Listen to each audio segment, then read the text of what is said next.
Assalamualaikum warahmatullahi wabarakatuh. Perkenalkan, nama saya Muhammad Ancik Albars Amir Hamzah dari kelompok 3, kelas Informatika A dengan NPM 125111-008. Di sini saya akan menjelaskan tentang materi Web3 evolusi internet yang terdesentralisasi. Dalam materi ini memiliki beberapa tujuan yang ada 5. Yang pertama adalah mengenal apa itu Web3. Yang kedua, mengapa Web3 itu muncul. Yang ketiga, teknologi yang digunakan oleh Web3. Yang keempat, arsitektur Web3. Dan yang kelima, contoh penerapan dan tantangannya. Nah, apa itu Web3? Web3 adalah generasi web yang terdesentralisasi. Berbeda dengan generasi sebelumnya yaitu Web2, Web3 menggunakan teknologi blockchain, smart contract, dan kriptografi untuk memastikan keamanan dan transparansi. Hal yang paling revolusioner adalah perubahan status pengguna. Di dalam Web3, pengguna adalah pemilik penuh atas data dan aset mereka sendiri. Masalah pada Web2. Nah, munculnya Web3 itu didorong oleh berbagai permasalahan yang terjadi pada ekosistem Web2 saat ini. Di antaranya adalah yang pertama, sentralisasi data. Di Web2, data kita dikuasai penuh oleh perusahaan besar. Kita tidak punya kendali atas data pribadi kita sendiri. Yang kedua, keamanan cyber. Sistem Web2 yang terpusat sangat rawan diretas. Sekali server utama jebol, data jutaan pengguna langsung bocor. Yang ketiga, kekuatan pihak ketiga. Dalam Web2, kita sangat bergantung pada perantara. Mereka bebas menyensor konten atau menutup akun kita secara sepihak. Yang keempat, kerentanan sistem. Web2 memiliki titik lemah tunggal. Jika server pusat mereka down, maka seluruh layanan tidak bisa diakses sama sekali. Perbandingan singkat antara Web 1, Web 2, dan Web 3. Dalam aspek era, Web 1 itu dimulai dari 1990 sampai 2004, Web 2 dimulai dari 2004 sampai sekarang, dan Web 3 dimulai dari 2018 sampai masa yang akan datang. Dari aspek interaksi, Web 1 hanya read only, Web 2 read and write, dan Web 3 read, write, and own.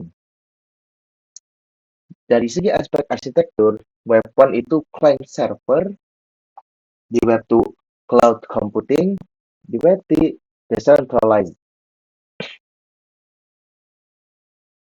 Dari aspek data, Web 1 itu dimiliki publisher, Web 2 dimiliki platform, Web 3 dimiliki user. Contohnya, di Web 1 itu Yellow Page Online, di Web 2 itu Facebook dan YouTube, dan di Web 3 itu Decentraland Uniswap.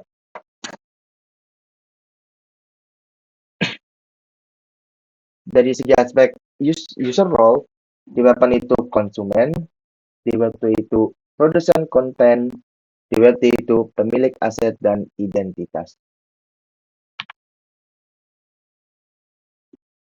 Nah, ini adalah beberapa teknologi-teknologi yang ada pada Web 3. Yang pertama yaitu blockchain. Blockchain adalah teknologi pencatatan data yang tersebar dan tidak bisa diubah sembarangan. Data tidak disimpan di satu server, tapi di banyak node. Yang kedua adalah smart contract. Smart contract adalah program otomatis di blockchain yang akan berjalan sendiri ketika syarat terpenuhi tanpa perantara. Yang ketiga adalah DApp. DApp adalah aplikasi yang tidak dikontrol satu pihak. Backend-nya berjalan di blockchain sehingga lebih transparan dan aman. Yang keempat adalah cryptocurrency and token. Cryptocurrency dan token digunakan sebagai alat transaksi dan insentif dalam ekosistem Web3. Contohnya Bitcoin dan Ethereum. Perbandingan arsitektur Web2 dan Web3. Di sini di Web2 itu dimulai dari client, lanjut ke back-end server, dan berakhir di database. Sedangkan Web3 itu dimulai dari client berupa di app, lanjut ke wallet atau provider, lalu lanjut lagi ke smart contract, kemudian ke blockchain network, dan berakhir di decentralized storage yang berupa IPFS atau Arweave.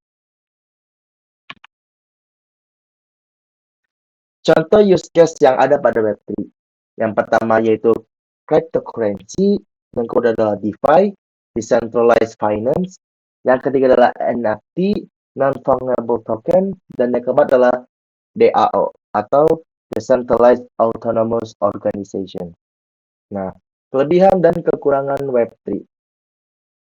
Kelebihan pada Web3 ialah yang pertama, keamanan yang lebih tinggi. Keamanan yang lebih tinggi ini disebabkan oleh adanya sistem desentralisasi. Yang kedua, penggunaan semantik web.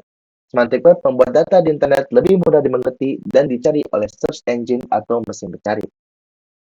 Yang ketiga, konektivitas yang lebih fleksibel.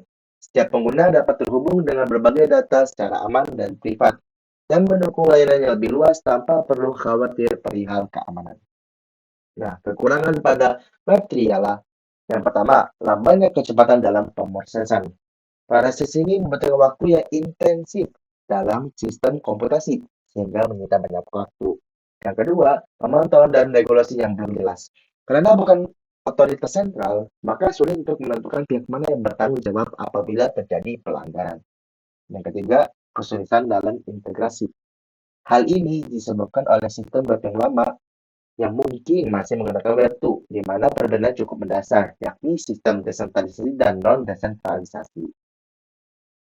Nah, di sini terdapat beberapa pertanyaan tentang masa depan Web3. Yang pertama, apakah Web3 akan menggantikan Web2? Jawabannya jelas tidak.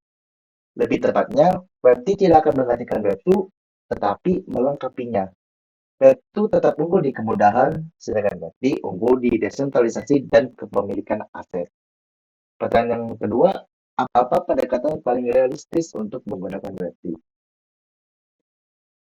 Pendekatan paling realistis untuk menggunakan Web3 adalah menggabungkannya dengan Web2. Web2 dipakai untuk pengalaman pengguna, sedangkan Web3 digunakan hanya di bagian yang memang membutuhkan desentralisasi, seperti kepemilikan aset digital, transaksi transparan, dan sistem tanpa perantara. Dan yang ketiga, mengapa adopsi Web3 tidak bisa instan? Adopsi Web3 tidak bisa instan dikarenakan teknologinya masih belum matang.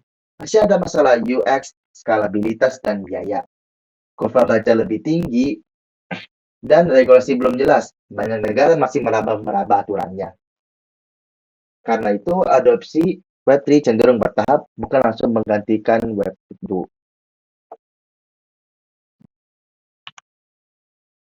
Kesimpulannya, web berkembang dari Web1 yang hanya bisa untuk membaca, Web2 mulai interaktif, dan menuju Web3, yaitu ownership, kepemilikan. Web3 memperkenalkan yang pertama, desentralisasi.